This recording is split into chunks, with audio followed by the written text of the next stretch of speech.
Bachadon bo'ynida qizarishingiz bor ekan, ajralmalaringiz ko'p ekan. Qon yo'llaringizda kengayish juda ham kuchli.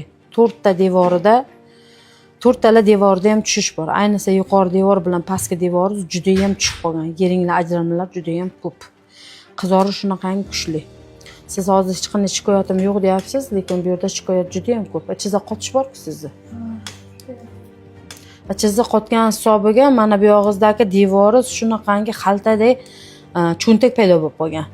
Kelayotgan axlatingiz mana shu yerga kirib qoladi. Siz shuni hisobiga anaqa qiladi. Peshobda ushlashda muammom yo'q deyapsiz, lekin mana bu yuqori devoringiz umuman tushib qolgan. Sizda bachadonda ham tushish bor ekan, ikkinchi darajali tushishingiz bor ekan. Bachadon bo'ynida ham qizarishingiz bor ekan. Kuchaning-da. Sizga to'g'risini aytadigan bo'lsam, xirurgik tikishda anaqa qilish kerak. Sizning darajangiz 4-daraja o'zi. Qon yo'llaringizda tushib qolish.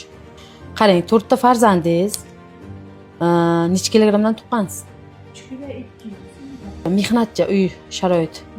Yo'q, qanday kengliklar. Siz semirib ozish bo'ldimi sizda?